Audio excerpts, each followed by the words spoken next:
Welcome to another episode of Cosmos with Cosmos. And this episode is a High in the Sky edition.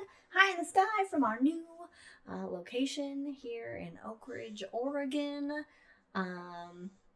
Still a work in progress, but what a couple of weeks. But what's great is that, and I should have done, well, actually it was cloudy last night, is that for High in the Skies, we can go out and check out the night sky and actually see like stars and stuff and be able to, share that. And you know what we can do here? We can see the Milky Way. We can see the Milky Way. This is the first place that I've ever lived, and I don't want to speak for you, but you've probably ever lived where you can actually see the Milky Way at night. Of course, you got to go out for us at 3 in the morning.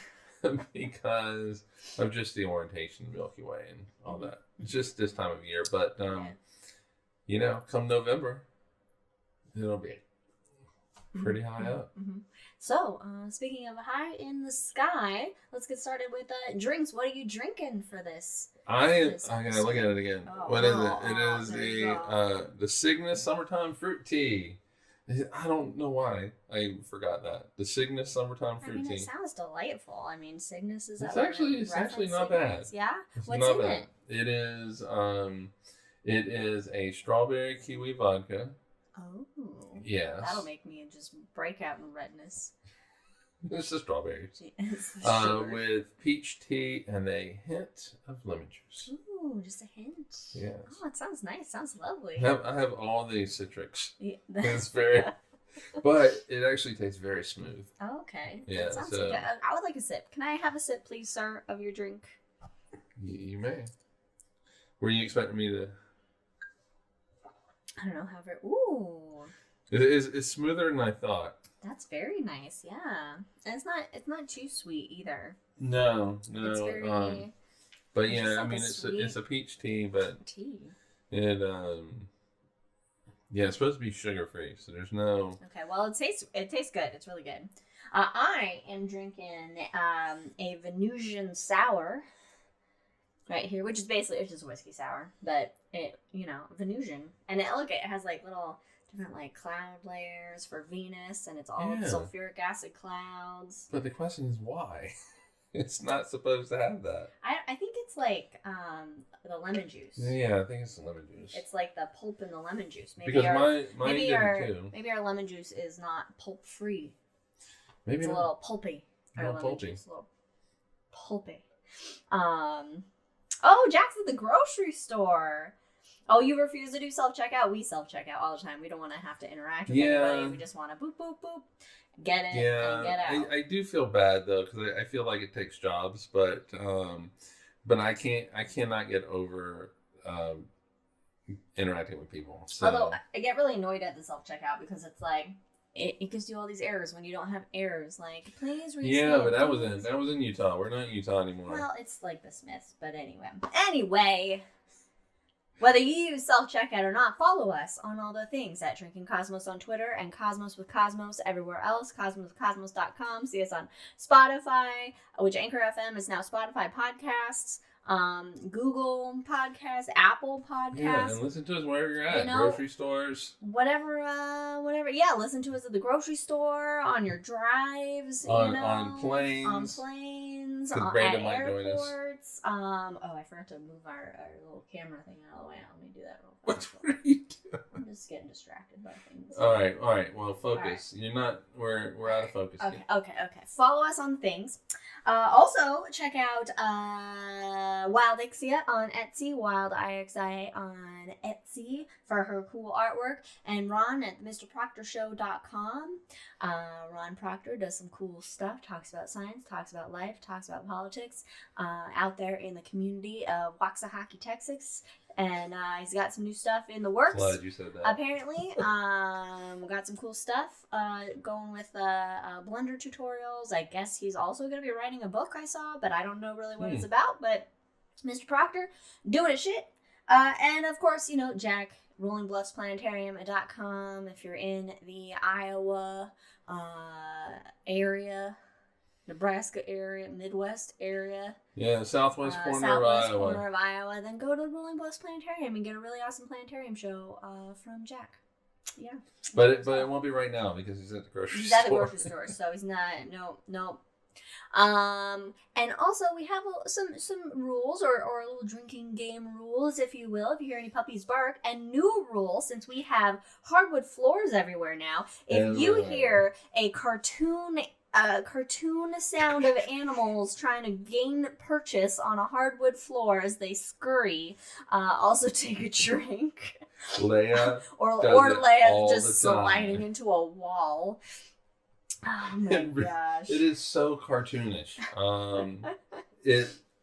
So I mean we had joked before we moved in that I want to see the dogs just do the whole cartoon thing. They but they really do it. We gotta get some video. Runners. We gotta get some video before we do it. We have to get video. We have some runners planned for outside of the office anyway. And also any Star Wars or Lord of the Rings references. We don't have Smeegs, but we got Gandalf's. Gandalf's. Gandalf. We got Gandalf. We got Gandalf's staff over here. That was still very southern. The whole. I know. It just happens. Anyway. All right. Everybody, are you ready? That's funny. You ready to get a little high in the sky? I really like our new seat. You really like this? It's our love seat that was, we got it as a secondary couch, but then we got 2 couches. And then we put this in our bedroom as just like a little seat to be in the bedroom. And that's where we always put our clothes. And since Brandon is, going to be, when he's not on assignment, he'll be most likely remote joining us. So I figured this seat would work well. Mm-hmm. And if he happens to be here when we're recording, then we can scoosh. And he's thin enough. He can scoosh. No, it's not. We'll work it out. Okay. We'll put him on a stool just over here. Yeah. I'll have a second camera on him. Anyway. Let's get high in the sky, everybody. The night sky, of course, visible at nighttime. Once the sun goes down, you can see things that are up there. Now, they're always up there, but the sun, the nearest star to us, is so bright, we just can't see any of that stuff. It illuminates our atmosphere, so all we see is, blue skies or clouds or gray skies and clouds or... Yeah, we've seen both. We don't see the cosmos behind it until the sun sets. And then, if you're in a city area, you still don't see much because of all that light pollution. True. And all that light just... What is light pollution? We don't experience that anymore. Except for our neighbors up the way that are... Yeah, this house being worked on, they got floodlights that are shining kind of on our house. So, just the minor complaint of that. But...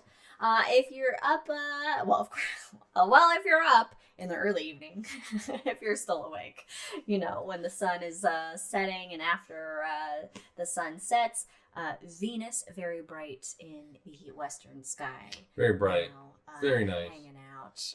Very nice. Yes. I don't know what phase Venus is in, but it seems pretty bright to be in a fuller phase. It goes through phases like our moon. Yeah. That we observe from our perspective, our place in the solar system being the third rock from the sun. We should bring out one of the telescopes just when it was clear, I want to take our small. We have a little small, what is that, like a 4-inch celestron? Yeah. That's manual. You gotta. And I cleaned it. The inside I cleaned the best that I could, was with a duster, just cleaning the mirror off. So I want, when it's not cloudy, to take that out. And I told you you'd want to bring it. I know. I was like... I told you. You know what? The things that we should have brought, like a lawnmower, I was just like, oh, we don't have room. And it was just like, we never use it. But now we can use it because we have the skies to really use it with thing. I told you. I know. Okay. So check out Venus. I win that one. Yeah. I rarely win, but I win that one. Now we covered a lot of May stuff in our last High in the Sky. We did it early for May. So I guess this one's going to kind of be early for June, but we'll have another one in June. And we can talk more about the June stuff, or we'll just be early for August, or we'll just be ahead of the months. Skip July. I skipped July. Oh, I did skip July, didn't I? Let's see. As of recording this episode, it is May 21st, we have 1 month until summer. Yes. June 21st, exactly a month. A month from today, we'll have our summer solstice, and it will be summertime. That's wild. Though it felt summer not too long ago. Yeah, but now we have kind of we have fall. It's fall now. We have a nice gray fall day today. It's beautiful. With it being only in the mid-60s. But beginning in June, in the early morning skies, so before sunrise, early morning twilight, the moon, Mercury, Jupiter, and Saturn will be in the east for you to check out. Actually, last night, we're coming right out of a new moon now, right? Yeah, it was nice, really thin crescent. Just a thin crescent of a moon last night. In fact, well, skies are going to be crap tonight because it's cloudy, but when it gets clear, we'll get a good crescent. We can break that telescope out too. A crescent moon is the best time to look at the moon through binoculars or a telescope. When it's full, it's not ideal. It's very bright. It doesn't reflect a lot of sunlight, so you actually really should use a moon filter on any telescope. Definitely you should use a moon filter. Because it can still blind you and damage your eyes. It's not a permanent blindness. Don't think that. Yeah, but it can you do really that with the sun, yes. Yeah, it can really hurt your eyes. So you want to make sure you have proper safety. If you're looking at a full moon, but full moon isn't going to be, the moon's going to look flat because everything's illuminated. But when you have it in a phase, you have the line that distinguishes the dark side, basically. I'm getting there. The shadowed side and the sunlit side is called the Terminator line. And what it does is you get these nice shadows being cast on the craters and the mountains on the moon, so you get a lot of texture and a lot of relief there. That really looks 3D. Yeah, it looks. And the moon is a 3D object, it so it looks. It just makes it look more realistic than you're just looking at maybe a piece of paper taped to. It's amazing what shadows can do. Yes, shadows and highlights. Yes. They're. I was trying to bump the highlights down for us, but it made our thing look weird just because we got a lot of highlights going on with the sunlight coming in. But anyway, so now the moon's a nice crescent. It'll be a nice crescent for about a couple weeks. No. It'll get bigger. It'll be like a half a moon in a week. Yeah. And then it'll be, but it'll be a full moon in 2 weeks. Yeah, in 2 weeks. Because, it's, the 4 first weeks. Quarters 4 weeks is a lunar phase, or a month, as we've joked before. A month. Yeah, so the first quarter is a little less than a week away. Mm-hmm. But go out tonight, you'll see a beautiful crescent. You'll be able to see Earthshine on it, which is the light bouncing off the Earth, illuminating the night side of the moon, and so you actually can see the whole thing. It's really kind of cool. I do like Earthshine. It is really cool. Reflected sunlight from the Earth. Oh, I should have named my drink Earthshine. Oh well. Too late. It is too late. No name changes. Although I think I did that last episode. We did it last episode. All right. Speaking of your drink, though, Cygnus the Swan. Yes. Let's get into some constellations. Cygnus, summertime constellation, actually. Yeah, part of the summer triangle. Rising early in the evening now. Looks like a big cross in the sky. It is known also as the Northern Cross, which is an asterism. So not an official designation of a constellation, but kind of like a shape we make up that's a part of an official constellation, like the Big Dipper is part of the Big Bear. Mm-hmm. Same thing with the Little Dipper and the Little Bear. So Cygnus the Swan, it is swimming through the Milky Way. That's true. And Cygnus the Swan has a fun little heartwarming story behind it that we have told before in the show, but I'm going to let Mike just do a little recap of the story. You don't have to get so involved in the story. But I thought it would be fun to just throw in a little constellation story. So originally she wanted to throw a curveball at me. I don't play baseball. And not tell me that I had to tell the story. But I looked at the thing. Well, it was kind of, I put it in the notes and then I meant to tell you and then I kind of forgot about it because I got distracted doing other stuff. All right, so all the constellations really kind of have stories behind them for the most part. Except for in the southern hemisphere when then you get a lot of practical constellations like telescopium. Microscopium. There's a fly. Musca? Yeah, something like that. Musca. I wonder, maybe the fly has a story. Flies see some shit. I mean, they don't live long, but they see some shit. And literal shit. Yeah, I was about ready to say.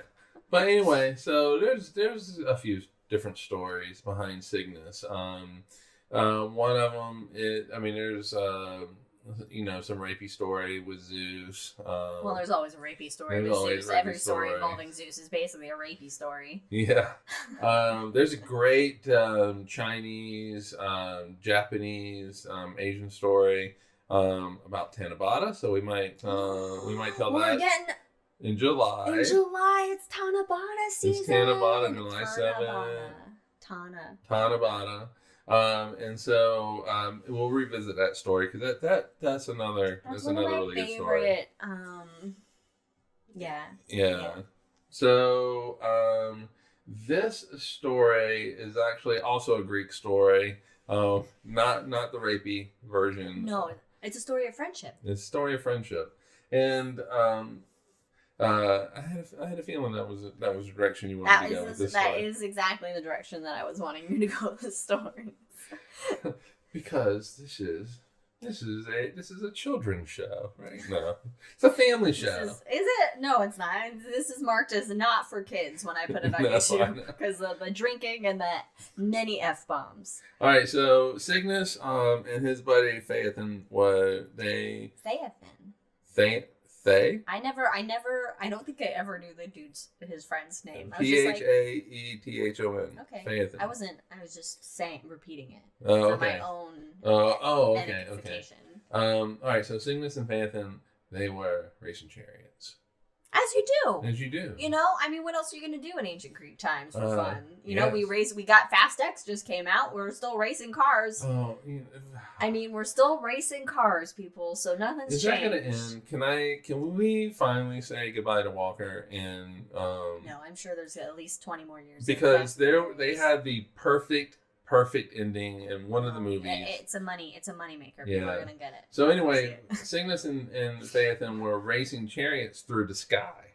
Oh, yes, that's fun. Yes, and so they're racing them through the sky, and they got a little too close to the sun. Oh, they Icarused it a little bit, just like Icarus, and man. so it basically broke their chariots, and so they go plummeting down, and Phaethon crashes into the river Eridanus.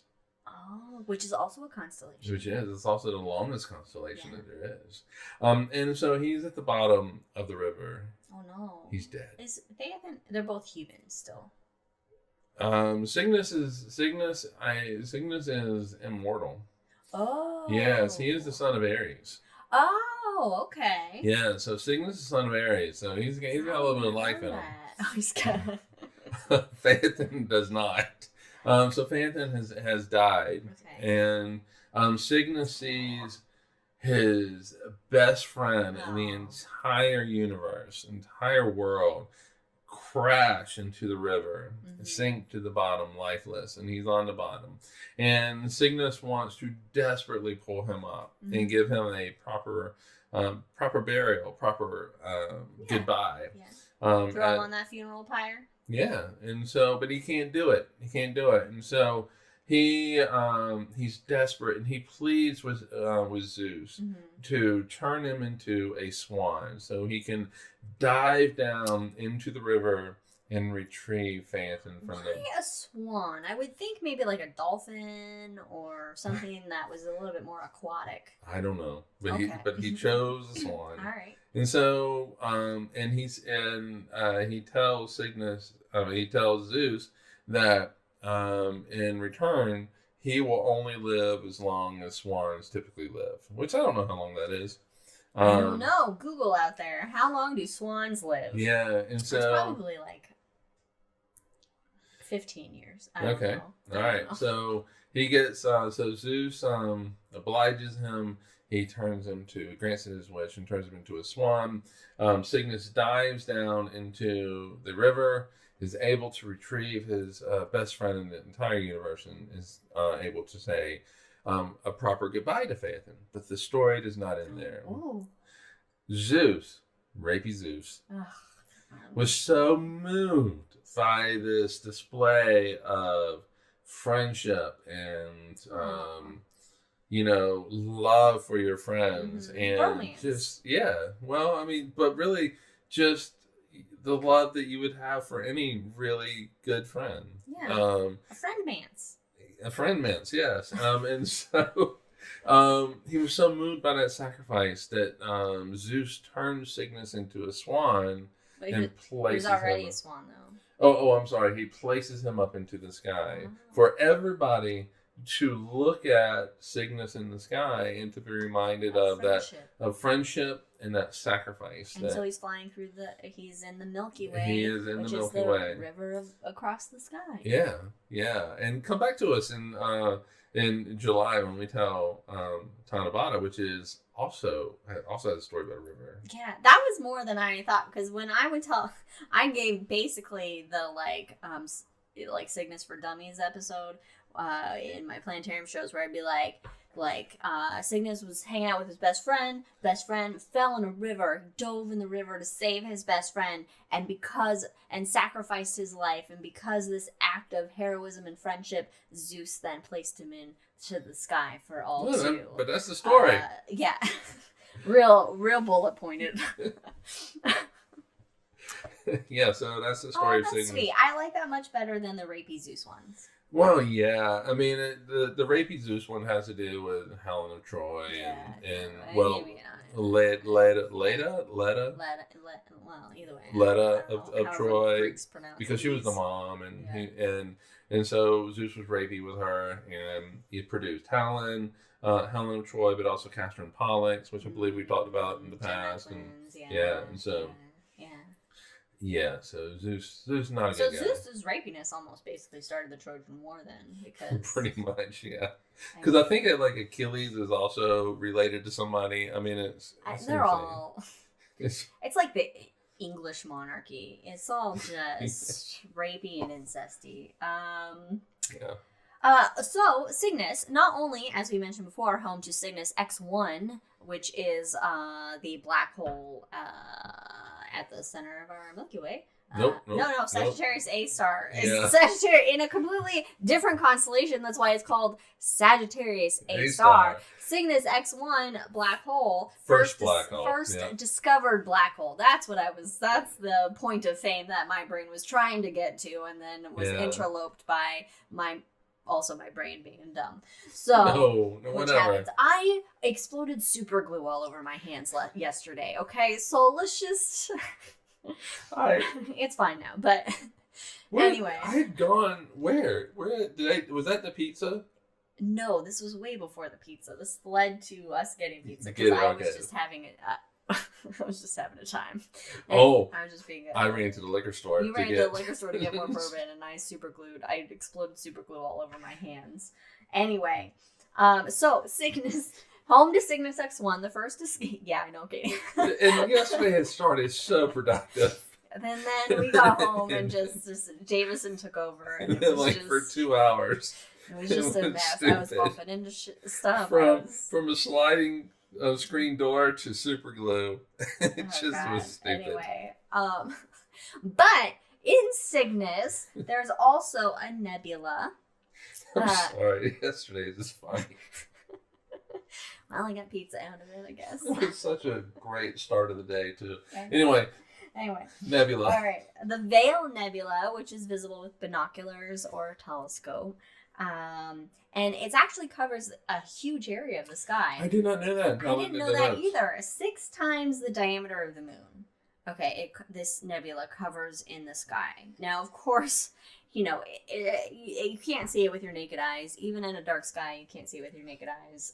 You need at least binoculars to be able to see it. But because of its breadth, people usually study it in sections or observe it in sections because it's so big to, you can't really get it in the full view unless you got,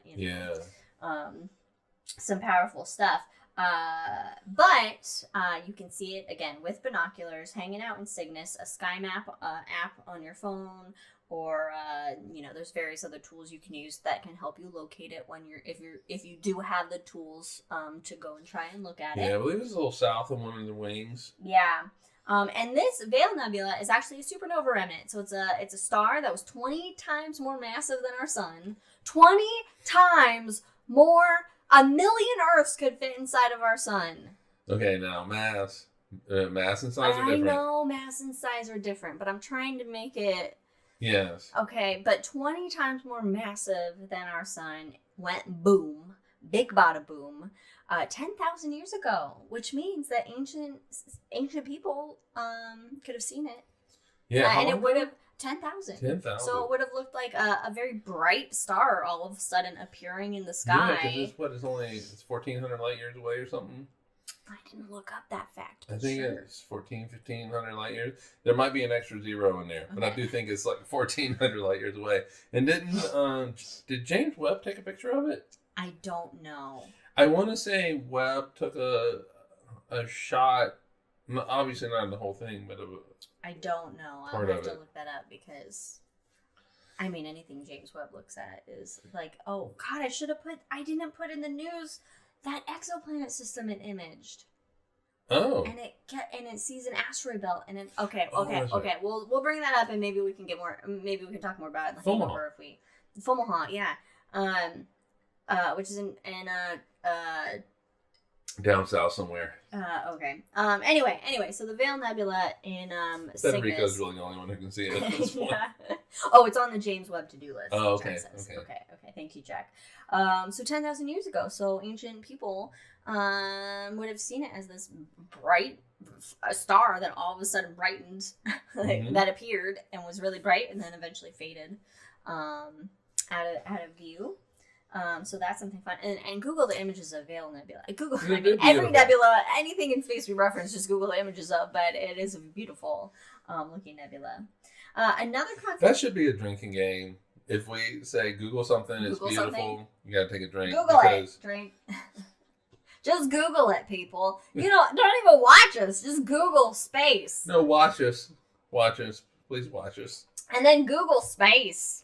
All right. So, a constellation that is also starting to rise later in the evening now. It's more of a fall constellation, to be honest. It kind of traverses, fall and summer. And that is Hercules. Hercules. The worst constellation. It is. Hercules is like how anybody got Hercules out of it. It looks like it's like a weird square with like weird arms coming off of it. I would describe it as a squish spider in the planetarium, which I got from the planetarium master right here. That's exactly how I described it. But it's odd. I mean, most of it's fairly bright in the night sky, so I mean you can, for the most part, make it out. I would say even in a light polluted area, you can get a good sense of it. I think somebody saw Orion and then did some shrooms and then came up with Hercules. Oh my gosh. Because it just looks.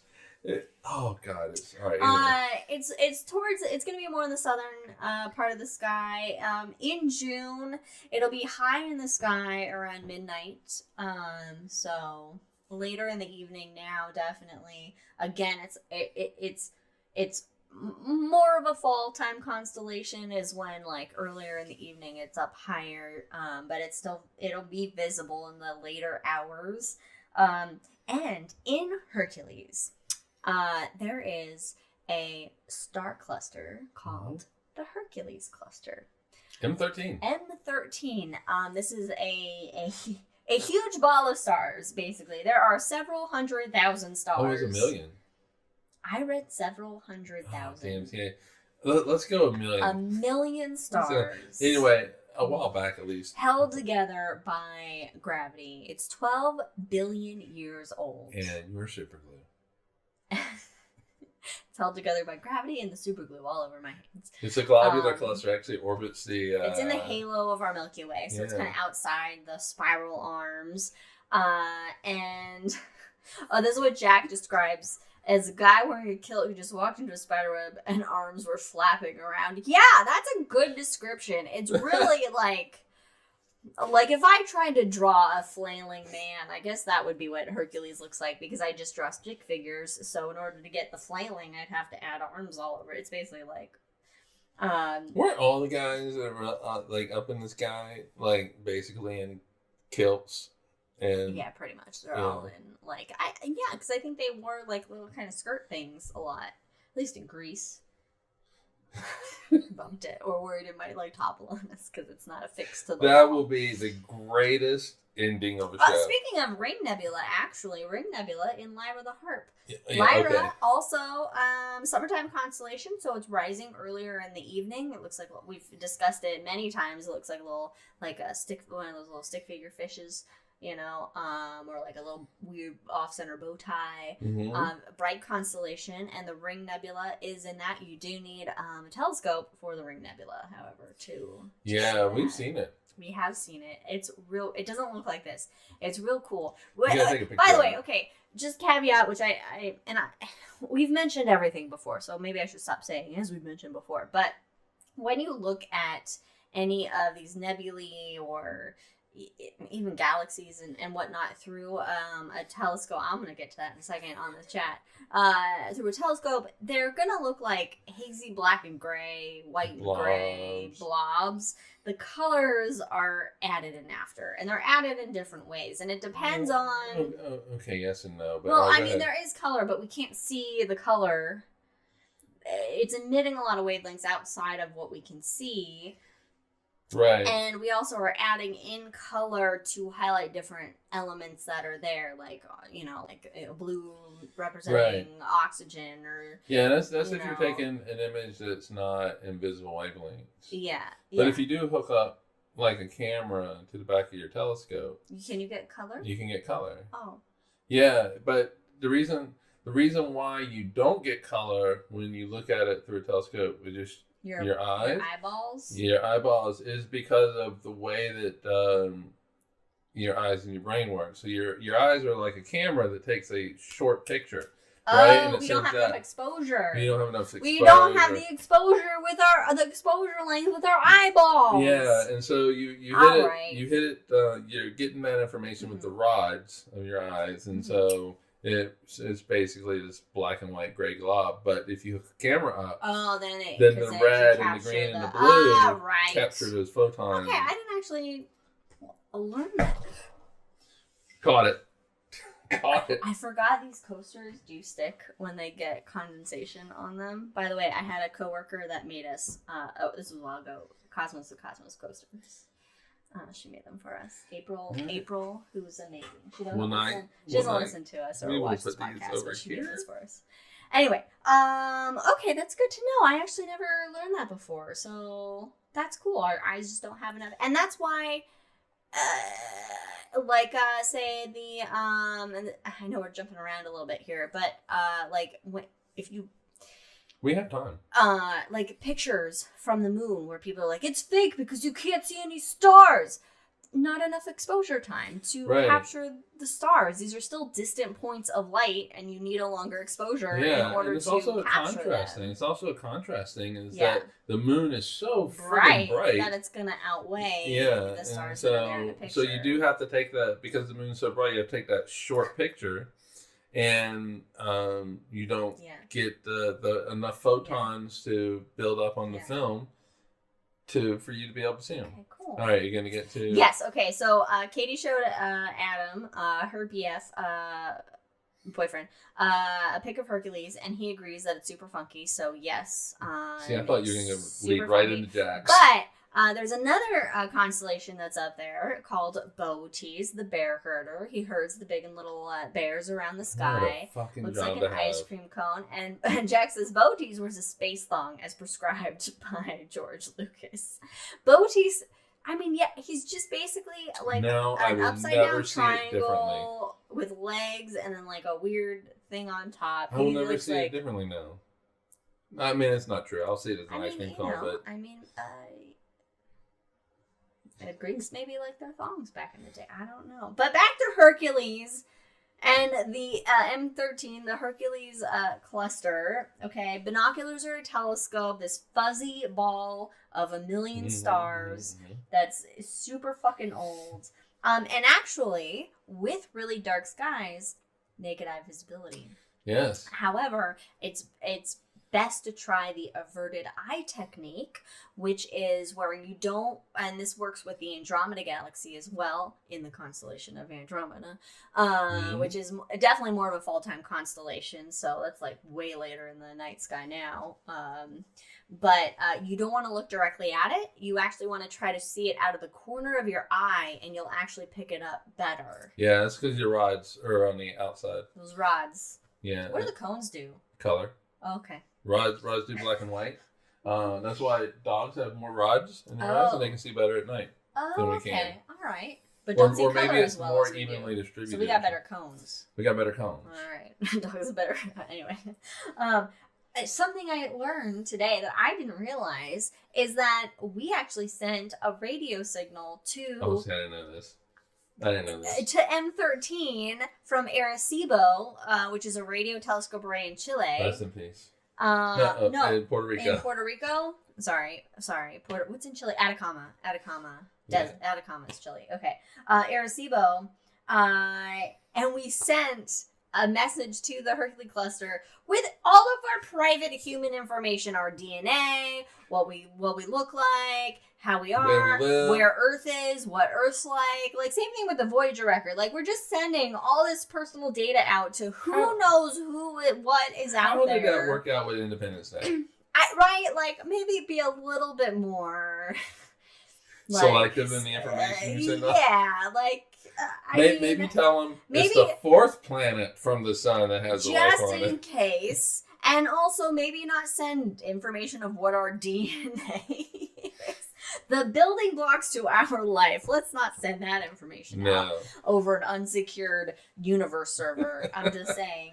No, this was in the 1970s that we did this. This was in 1974. And it really wasn't actually like a serious message. Like, they weren't really... That's the ultimate security breach. Yeah, it was more of a test of the tech, or a demonstration of our technology at the time. But it's gonna take 25,000 years for that signal to reach the Hercules cluster, because it's 25,000 light years away. Minus the 30 since they sent it. And that means that anything that wants to send a message back is going to take another 25,000 years once they decide. If there's something there to send anything back, it will take that long. So... Yeah. No one's coming anytime soon. No, when I used to talk about M13 in Planetarium shows, I really, and I didn't have a way to actually show this, but I did try to say, okay, imagine you're on a planet around one of these stars. Mm-hmm. No matter where you are, well, that's not true, but you're... All right, so you're on a planet around one of the stars in M13. You never experience nighttime. You have the sun during the daytime, your sun during the daytime. But if there's millions of stars and they're all tightly bound together, then your night just explodes with stars, and there's so much light that's coming from all these different stars. Imagine from all these how that would directions. affect evolutionary processes. Oh, I know, right? I know. Because we would have to take blackout windows with us, just so that we can sleep. Jack says aliens have decided to swipe right on Earth. I would 100%. They should swipe. Wait. It's left, right? Swipe. No, right. I don't know, but right is I like you. Left is like we're gonna pass. Oh, I don't know. I don't know which directions are, but they should just do whatever the negative is, because we're not ready. All right, but anyway, so if you have dark skies or binoculars or telescope, Hercules has the Beehive cluster hanging out in it. Or I'm sorry, not the Beehive cluster. That's next. The M13, the Hercules cluster. Nice segue though to the next one. The next one, though, all right, we're going to kick off June with Mars, God of War, hanging out in Cancer. The crab, not the... Which looks like a big upside down Y. not the evil Cancer. Mm-mm. It does look like an upside down Y. It's a dim constellation though, so dark sky is really for Cancer. Most anything associated with water is dim. But Mars will be in Cancer in the beginning of June, means nothing for your personal life. And it's actually going to be hanging out with another star cluster called the Beehive Cluster. I've never been able to see a swarm of bees with it. I see the beehive. And so I think the name came from, it looks like a swarm of bees. But I've never been able to make that leap in my maybe brain. it's because the swarm of bees are by their beehive. Yeah, but there's nothing that looks like it would be like a beehive. Okay, well, it's the Beehive Cluster. Binoculars or a telescope are what you need. And actually, this Cancer the Crab is just above the Gemini twins, Castor and Pollux. So this is kind of northwest of Castor, the stars Castor and Pollux, which are the two brightest stars in Gemini. In my zodiac sign. Cancer. Yep. That means nothing. I know, my grandpa's Papa Dave, rest in peace. What was that look? I don't know how to be like, Yeah. he's not alive anymore. Rest in peace. Pour one out. Let's just pour one on the floor for him. Oh, no. Papa Dave, the best. He's a Gemini. His birthday's in June. Ah, okay. Yeah. And then there will be a full moon on June 4th, as far as the other kickoff June events. Kickoff June is check out some bees and get a full moon. But don't look directly at that full moon through a telescope without a moon or at least, filter. yeah. I mean, it's the big telescopes that are going to cause problems, real problems. But it's just best if you're looking at it in a full moon through a telescope, put a lunar filter on there. Yeah. So. Anyway, so that's what's high in the sky coming up. Some little features for you. Now on to some astronomy news. Astronomy news. I should get like a little graphic. I should make a little news graphic. But that was not like a 1930s. It could be. It sounded very circusy or fair like. It sounded. Yeah. Okay. Anyway, we're gonna get started with some volcanoes on an exoplanet. Oh, but not here in Oregon? No. There's plenty of volcanoes near us. Recently... On my flight from Seattle to Eugene, it's just nothing but volcanoes. It's all volcanoes. Welcome to the Ring of Fire. Or part of it, anyway. But TESS, the Transiting Exoplanet Survey Satellite, found an exoplanet, an Earth-sized exoplanet, LP 791-18D. D. Which means it is the A, B, C, D. No, it's the BCD. Oh, there's no A? No, an A is a star. Oh. It's the third, it's the third planet. In the system. Now, it's in the southern constellation, southern hemisphere, in the constellation of Crater, which is actually a small cup used for wine. So it's basically a goblet constellation, is what it is. But it's covered at this planet, Earth-sized, covered in volcanoes, and similar volcanic activity to Io, one of Jupiter's largest moons. And Io is the most volcanically active object in our solar system. It has over 400 active volcanoes. Do you notice that why? Yes, because the other two planets hanging out in the same system, they are very close together, and they pull gravitationally. They have this huge tidal effect on this other planet, and that's similar to Io as well, because the other large moons of Jupiter, they do this, and Jupiter itself do this sort of tug and pull on Io, the moon, creating a lot of internal heat and friction, generating that volcanic activity. And so that's what's happening with this planet, is that it's getting this tug and pull from these other planets orbiting their star, and it's generating all this volcanic activity, this internal heat system. Yeah, planet C, the second planet, 7 times the mass of the Earth. So really pulling on. really pulling on. It's got a bigger tug. Got a bigger tug when it passes by it. Mm-hmm. But like Io, I think the tidal displacement is something like 40 feet. It's like you go up and down 40 that feet. That is a huge on Io. Huge. Yeah, no wonder it's so volcanically active. And the same for this planet right here. I mean, that's a lot of activity. So I just think it's cool that like we see and we understand Io. And we can use what's going on, and then we use that information to really quite understand planetary comparativology. Planetary comparology. Comparology.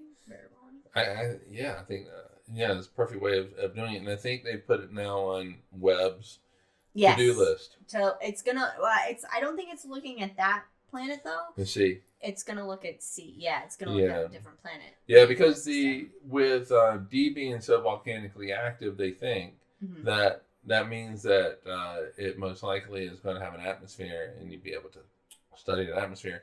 And even though D is tidally locked. Oh yeah, I forgot to mention that it's tidally locked, so only one side faces its star. Yeah, always. As it goes around. But it is on the inner edge of the habitable zone for that star. So it means that, like, if you're on the night side, you might have temperatures that, kind of on the near that terminator line, but a little bit more on the night side. Yeah. The temperatures might be enough to where you can have liquid water on the surface and stuff like that. So, would you have earthquakes all the time? Or not earthquakes. Oh, you're gonna have planetary quakes all the time. I mean, that kind of just that. Oh yeah, it's gonna be so many earthquakes. Yeah. It's gonna be happening all the time.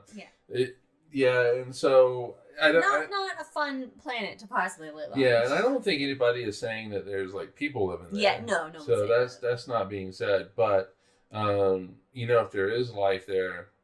They're shaking and it's more like around. Check out this crazy shit that's happening. Is what it is. Speaking of, then we'll need to get. I didn't look up the article, but James Webb did take an image of a planetarium system, Fomalhaut's planetary system. Yeah. Planetary system. I can't remember how many planets are orbiting Fomalhaut. But it captured actually an asteroid belt. Yeah. Within the system, and this is the first extrasolar asteroid belt. Yeah, that has been captured. Right? But to be fair, we knew that it had an asteroid belt, but we didn't see it. Right. So we knew that it had an asteroid belt with some land base, like down in Chile, Atacama. However, the James Webb. Basically, I think it said that it's in 3 parts. So there were parts to this asteroid belt that we did not even know about, and it's actually much fucking larger than we thought. Wow! Like really extending way beyond what would be Neptune's orbit here. Wow! So it's huge asteroid belt, and it's all because James Webb can see. Infrared, microwave. You can see what we can't. Yeah, and it's so powerful that it actually could see even further out. Yeah, and so the image, and you see these different rings in the system. Yeah. I mean, it's really, it's a wonder of science. I mean, really, we're in an amazing time right now where we have James Webb, and Webb and Hubble. But I'm gonna say the great observatories. So Hubble, Chandra, Spitzer, Chandra, Webb now, showing us the universe in all these different wavelengths. The Compton Observatory, which is gamma rays, and so Chandra does X-rays. So we really are getting a view of the universe that we just did not have like 40 years ago. Well, we have to have this technology utilize the different, or be able to see in these different wavelengths, because we can't.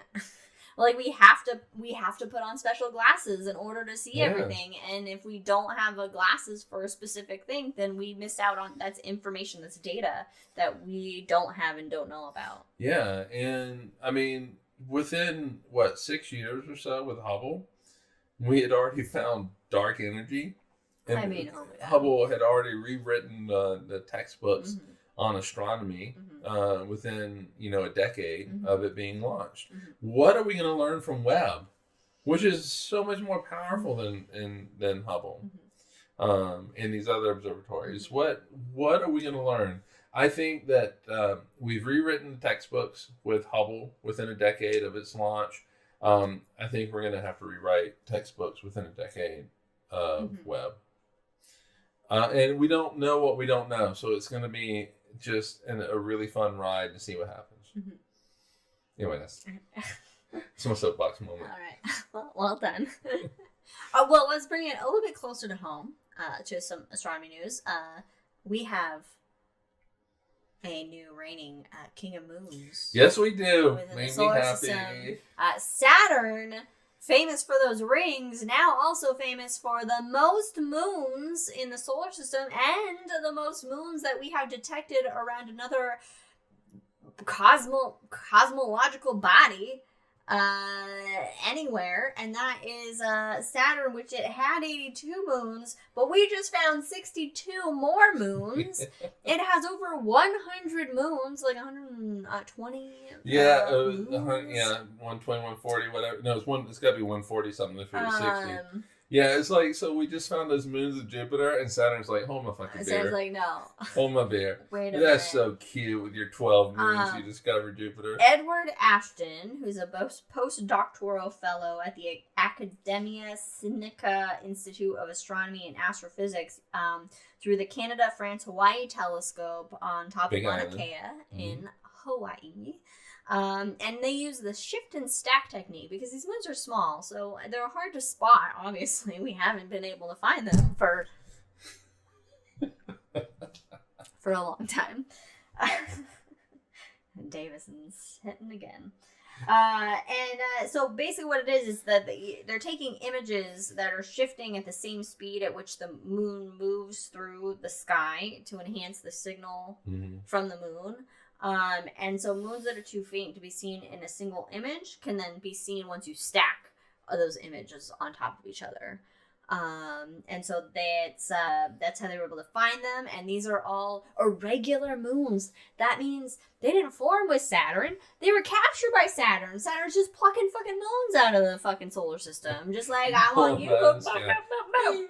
And so they orbit Saturn at a very elliptical orbit. And backwards, right? And I don't know, but I think at least some of them are backwards. some possibly backward. That makes sense. And then inclined off the plane of our solar system, so not in the same plane, means that's definitely a telltale sign that something didn't form at the same time as it was captured. System. And if it goes backwards, it definitely was not part of the original system.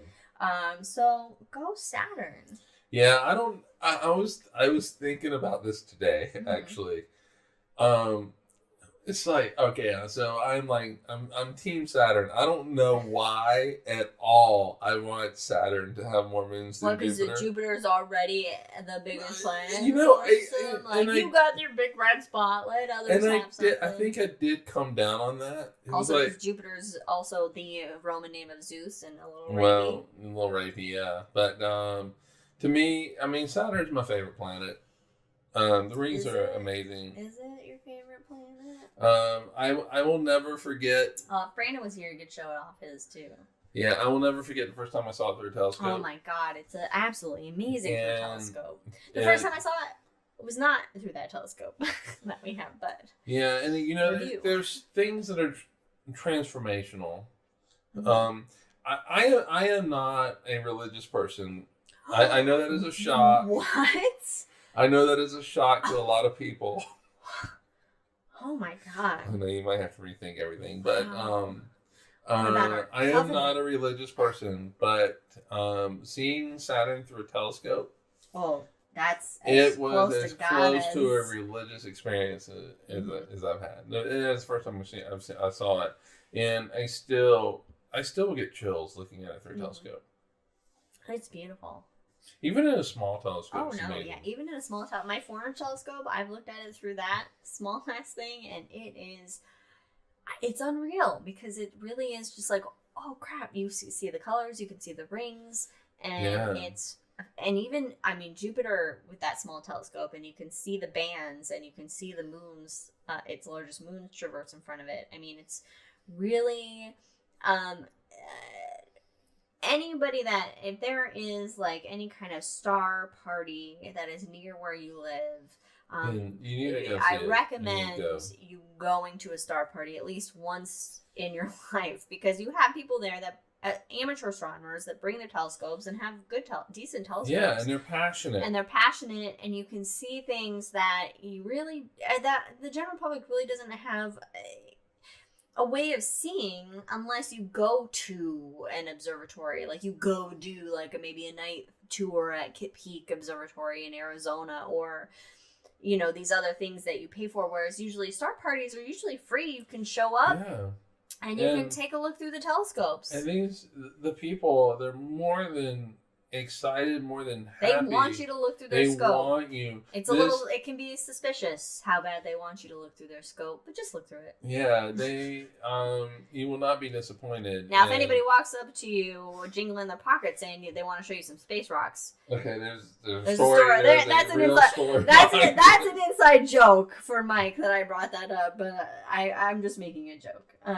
You don't need to explain that. But it's a creepy situation. We can say that for the hangover. Yeah. Anyway, speaking of Saturn, new research also shows, and I didn't do a lot of digging into this because this is just kind of a little caveat, a little supplemental, if you will, captain's log, supplemental. All right. But Saturn's rings may be younger than previously thought and may only be 400 million years old. Yeah, so Saturn's rings are transient. They're not... It's not. They're not sticking around. No, they won't be there forever. We are, and Saturn's rings did not form with the planet. It's not like Saturn formed with these rings around. It's most likely that a moon got too close, and Saturn's gravity ripped it apart basically, and the debris formed the rings. Yeah, and and so we just happen to be alive. At the right time, right place. And I mean, there are some moons that debris from them is contributing to some of the outer rings, like the E ring or something. There's like a moon of particles that are like Enceladus, where that's Enceladus has its stuff coming out and contributes to it, but that material is eventually going to all fall into Saturn, much like it's going to move out. Spacecraft. It's going to disperse away. Yeah, so they won't always be here. I didn't write it down, but there is an estimate on how long the rings are going to last. Well, throughout our lifetime, though. So, folks, don't get discouraged. You have your entire life to see those rings. Yeah, and your great we'll also be able to see those rings. It's going to take a long time. Galileo saw them. He didn't know he saw them, but he saw them. No. But 400 million years old. So I believed, I think before it was like they were formed closer to the formation of the solar system. So much older. And so this new research is saying, well, actually, and it was actually using the Cassini mission and dust samples collected. Data from dust samples collected and analyzing those dust samples to get like carbon dating and whatnot from them. Yeah, the solar system had been around for 4.1 billion years before those rings formed. Pretty much. If they're 400 million years old, 4.1 billion years Saturn had been that's Or how many times did Saturn have rings and then those rings disappear and then come back? And then did the Earth have rings? And then have it disappear. What's had rings and we don't know that? Yeah. I mean, look, Jupiter has a thin ring. Uranus has rings. All the gas giants. Neptune has a thin ring. Neptune has a thin ring. Yeah, they call them ringlets, but it's solid. But when you look at it, it looks like it's not solid. So rings actually tend to be pretty much a common factor, at least for our solar system. They seem to be kind of a thing. So expect more planets out in the universe to have rings. All right, well, moving on, also closer to home, Blue Origin's Blue Moon is going to be the second Artemis lander for the Artemis program. This is so SpaceX's ship is for like these early missions to the moon and getting humans to and back from the moon. But Blue Origin, which is what, Bezos? Blue Origin, yes. So it's Bezos, one of the billionaires. It's the big penis rocket. It does look like a big dick. It is intended for a crewed Artemis 5 mission launching in 2029. And this is the mission that is basically going to move NASA into like a yearly pattern of landing on the moon. And it can carry 50 tons or 45 metric tons of fuel. Okay, that's a lot of fuel. It features an upper deck communications array, hydrogen tank, oxygen tank, solar array, docking adapter, and room for four astronauts. 4 lucky contenders to the moon.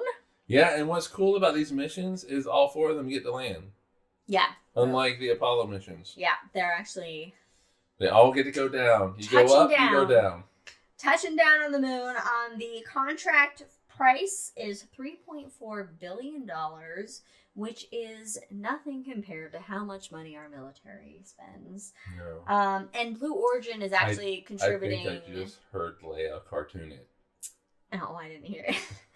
Blue Origin is actually contributing more than that amount to the funding. Okay. But, so, I mean, they have the money. They definitely have the money. They have the money. So Blue Origin is the... well, good for them. Good for them. I mean, I'm not a big fan of billionaires in space, but good for them. No, but, if it gets astronauts to the moon, which is more than just the governmental agency can do at this point. We need the outside capitalists to step in. Yeah, I'm all for that. All right. But if you would like to participate in some space research, I want to do that. You can do it when you're bored, when you got nothing to do. You can just hang out. You can be a little amateur astronomical researcher, basically. The University of Arizona researchers are needing people to help them hunt for asteroids. Zooniverse, which is a Zoon, like Zooniverse. Yeah. It's a platform for people around the world to be involved with astronomical research. You can sign up for an account, and there's actually various different things you can do with Zooniverse. You can count craters on the moon. You can do whatever. But the University of Arizona, they're using the Catalina Sky Survey to look for asteroids. And, I mean, there's a ton of images that scientists, these researchers can't look through every single image that's out there. And so, ones that they have computers that can like flag some of them, but there's others that maybe get swept to the sidelines. And so they're saying, hey, if anybody's interested, you can sign up on Zooniverse and you can be a part of our project and look through these images that we haven't been able to look through to look for asteroids and comets. Which is important because asteroids and comets are a threat to our existence. There's a lot of them, especially asteroids flying around in space. A lot of them that are designated as NEOs or near Earth asteroids. And this thing, my iPad was at 45%, and now it's at 5%. Anyway, and so. You can help them look through these images and spot what you think are potentially asteroids and comets. And it doesn't matter if you're wrong. It's based on the amount of people looking and the more people that are like highlighting the same thing as a potential candidate then can get, looked at further by the professionals to then verify or not. And actually you're called a citizen scientist. And 3 of them have actually discovered 64 possible candidates. I want to be a citizen scientist. You can. You can. And I don't say that facetiously. If you're sitting around bored and you're just like, I don't know what to do right now, you can sign up on Zooniverse and look through fucking astronomical photos and look for shit. So your dad, instead of watching golf, he can just look through different sky survey photos looking for asteroids. That'll make your mom happy. And it may be something, and it may be nothing, but you know, it's something that you can do to participate. If you're feeling like you want to participate, it's fine, in astronomical research, but you know, you're not an astronomer, you don't have that education, you don't have that background, you don't really know what you're doing, this is a way you can get involved. Yep. So, right. Zooniverse, and so sign up and do it. I don't know what the actual specific project is, but it's from the University of Arizona. So look it up and do it. We have a little in memoriam section, and this is not for a recently departed. No. This is a remembrance of Skylab, which I saw. Skylab, the first American space station, was launched on May 14th, 1973, on the final Saturn V rocket. Oh, the last one. The last Saturn V rocket. We have had nothing powerful since to take us back to the moon until this Artemis and Starship, or the Blue Origins and fucking SpaceX bullshit. Yeah, well, yeah, because the older astronauts all died, and NASA lost plans, and we didn't know how to make another Saturn V. But anyway, Skylab launched 50 years ago. Oh, wow. 50 years ago. Mm-hmm. As of May 14th. Obviously, this is airing, and we're doing this live after May 14th. 50 years ago. And it returned back to Earth in the Australian outback in July of 1979. Yep, I'll never forget it going over my house. Mm-hmm, mm-hmm. Apparently, it was plagued with a bunch of problems in the beginning. A lot of heat. They had to, reorient to, a sunshade because they were getting too hot inside. But it was really kind of just a test of establishing a human presence in space. Yeah. And that paved the way for the International Space Station. That and Mir and whatever else the Russians had going on. Yeah. Well, yeah. We're not happy with Russia. Right? No, but they did play a significant role in all this. Russia has played a significant role in space and all of that was prior to Putin. It was communist. It was, yes. But anyway. Yes, but... All right. Anyway, that's all we got for High in the Sky. We got High in the Sky. We got some good astronomy news. We got things to look at. We got things you can do from your tablet or laptop while you're bored. Yeah, so it was a good show. Yeah, so what are we going to do in 2 weeks? I don't know. I know what we're going to do in 2 weeks. Do you know what we're doing in 2 weeks? We're doing an award-winning topic. We're doing what everybody has been looking forward to all season long. What? Astrology! Oh, shit! I got my water sitting under the moon. We're going to be making some moon. We're doing it. We're doing it. Astrology. In 2 weeks. And get ready for Angry Liz rants. Yes. But also, prepare to have your horoscope read. Yes, but the thing is Brandon was like, I'm going to go head to head against Liz. I'm like, all right, let's do it. With what? I think he's going to play devil's advocate. Okay. For some real content, astrology. Yeah, and I think in 2 weeks after that, in mid-June, we should do, because it's Pride Month, Space Gaze. Space Gaze. We should do Space Gaze. Space Gaze. I like that. As the High in the Sky. How many Space Gays have there been? Oh. So many Space Gays. All of them are gay up there. So everybody's happy in space. Everybody's happy in space, yeah. So all right. I like this. Astrology and then Space Gays. And then in July, who knows what we're gonna do. But we're working on it. Working on the list. That's great. So thanks for joining us, everyone. And if you're with us currently, stick around for the hangover. Yes. All right. But if you're listening to us, not live and everything, again, thanks for joining us. Stick around or check us out again for the next episode that we have. Astrology. Followed by Space Gaze. Check out The Shot on Cosmos Oh, with we need to make Cosmos. some more. We Little need to make some more. shot-sized sips of astronomy and space science. And we'll see you next time. Cheers, everybody.